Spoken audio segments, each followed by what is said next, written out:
Bonjour et bienvenue dans Cocorico, le podcast de l'actualité sportive française, mais pas que. Je vous avoue que plus je dis cette phrase, moins je l'aime. On va quand même continuer, on va voir si on va trouver d'autres choses dans les semaines qui viennent. Dans cette émission, on va parler de la semaine dernière, c'est-à-dire du 8 au 14 janvier. Ça va parler sport majeur, mais également l'Euro de handball qui a commencé, de biathlon comme d'habitude, ou encore de waterpolo. Alors on va commencer dans les prochaines secondes. Préparez-vous, et bonne écoute. La CAN, la Coupe d'Afrique des Nations, a commencé ce samedi en Côte d'Ivoire, l'organisateur ayant mis le plus de moyens de l'histoire, plus d'1 milliard d'euros pour l'organisation, a bien démarré son tournoi en gagnant 2-0 contre la Guinée-Bissau, avec notamment un but de l'ancien Lensois Seko Fofana. Mohamed Salah a sauvé l'Égypte en inscrivant le but égalisateur à la 96e, score final 2-2. Alors on repasse en Europe, on va commencer avec la D1 féminine. Donc on va faire un point sur le classement de la D1.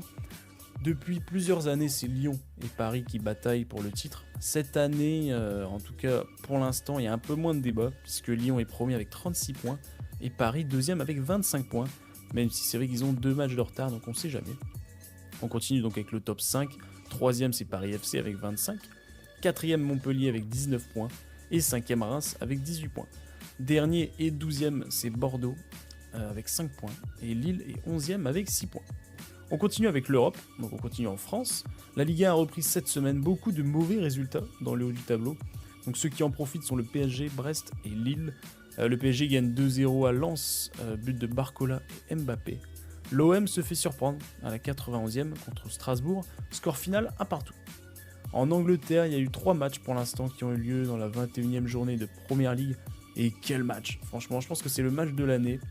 City gagne 3-2 à Newcastle avec une magère de Bernardo Silva, 2 frappes enroulées magnifiques de Newcastle, un retour sur le terrain de Kevin De Bruyne avec un but 3 minutes après son entrée et le premier but en Premier League de Bob, un jeune de 18 ans qui marque à la 91e, 10 minutes après son entrée pour donner la victoire à Manchester City.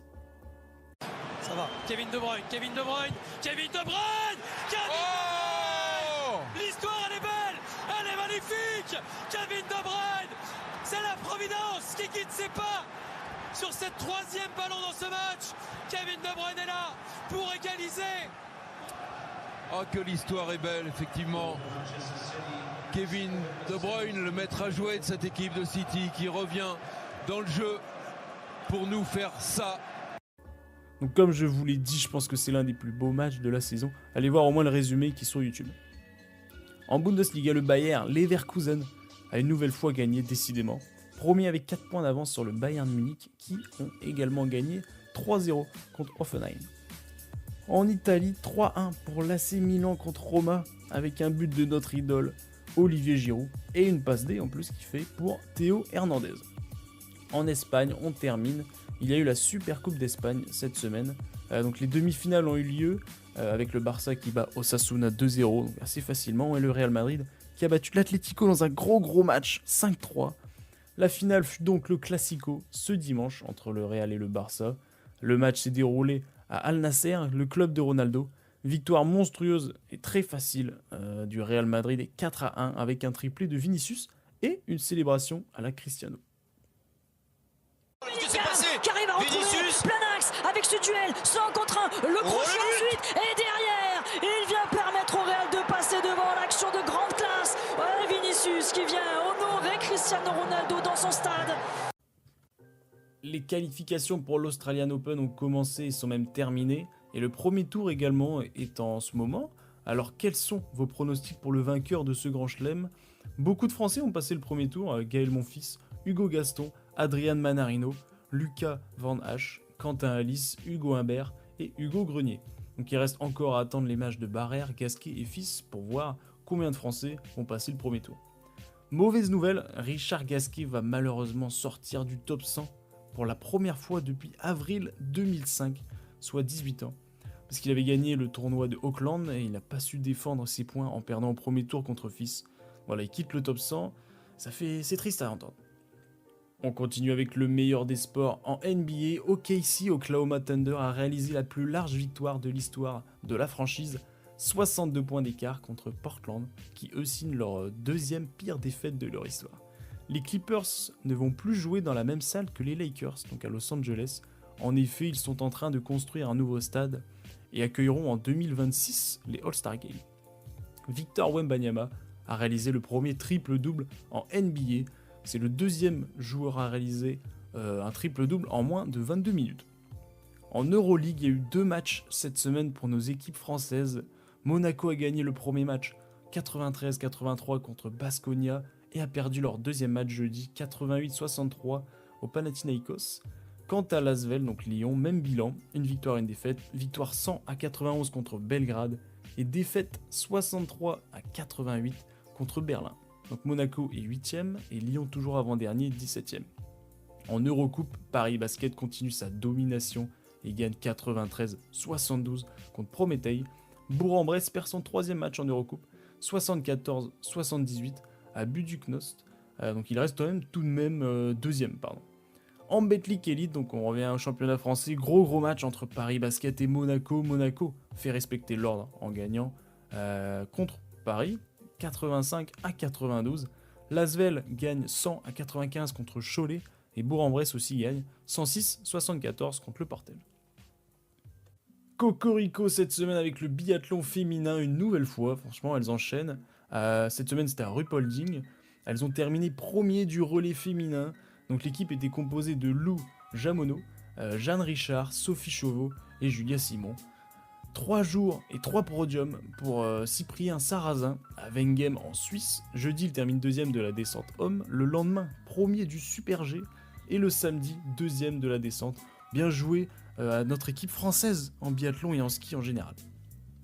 Les championnats d'Europe de handball ont débuté. La France a parfaitement débuté sa phase de poule en gagnant 89, oulala ça fait beaucoup, non 39-29 contre la Macédoine du Nord et un nul 26 partout contre la Suisse. Prochain match ce mardi 16, donc demain, contre l'Allemagne, le plus gros match du groupe. En rugby, il y a eu 4 clubs français qui ont rencontré 4 clubs irlandais dans la Heineken European Rugby Champions Cup. Donc Toulon a perdu 18-29 contre Munster, Lyon l'emporte 34-20 contre Connacht, le Stade Toulousain gagne très facilement 24-48 à Ulster, et le Stade Français prend une rouste 43-7 contre Leinster. L'Euro de water-polo, je vous en ai parlé la semaine dernière, c'est terminé, donc l'équipe masculine a perdu en 8ème de finale contre la Serbie, 14-10, ils jouaient pour la 9ème place, donc il y a eu 2 matchs, le premier match ils ont gagné 16-9 contre les Pays-Bas. Et donc ils vont affronter ce lundi la Géorgie, donc c'est aujourd'hui. Et l'équipe féminine par contre, qui s'en sort un peu mieux, elle finit 6ème après avoir perdu en quart contre la Grèce. Voilà, fin de parcours pour nos 2 équipes de water-polo. Comme à notre habitude, on finit avec les fun facts, les infos rapides. Le combat le plus attendu du pays est officiel. Et oui, Cédric Doumbé va affronter Baki dans le main event du PFL à Paris, donc ce sera début mars. Dans le PGA Tour de golf à Honolulu, à Hawaï, Mathieu Pavon a fini 7ème. Cocorico, vendredi dans les championnats d'Europe de patinage, Adam Siao Imfa est arrivé premier dans la catégorie homme. Voilà, bien joué à lui. Un nouveau Cocorico cette semaine. On part en Amérique avec Dwayne Wade, donc l'ancien joueur des Miami Heat dans NBA, aura bientôt sa statue à Miami. C'est l'iconique GM Pat Riley qui l'a annoncé. Voilà, c'est incroyable. Et vu qu'il a remporté 3 fois la NBA avec Miami, c'est normal. Alejandro Tabilo, le tennisman, a remporté son premier titre en ATP en gagnant le tournoi d'Auckland et en battant en finale Taro Daniel 6-2, 7-5. Cocorico épisode 16 est maintenant terminé. Merci de l'avoir suivi comme chaque semaine. Je ne sais pas parce qu'on est de moins en moins à écouter le podcast. Sûrement à cause de moi, à cause de peut-être le fait que je sais pas, communique pas assez sur le podcast ou fait pas assez de contenu, c'est possible. En tout cas, merci à ceux qui suivent, aux 3-4 qui suivent chaque semaine. On va essayer d'apporter des choses de nouvelles. Je vous l'ai déjà dit plusieurs fois, mais voilà, on va commencer à envoyer quelques mails, à faire des petits contacts, on sait jamais, et peut-être que ça va se déboucher sur de nouveaux projets. Voilà, on espère ça. En tout cas, passez une bonne semaine, une bonne journée, une bonne ce que vous voulez, et au revoir.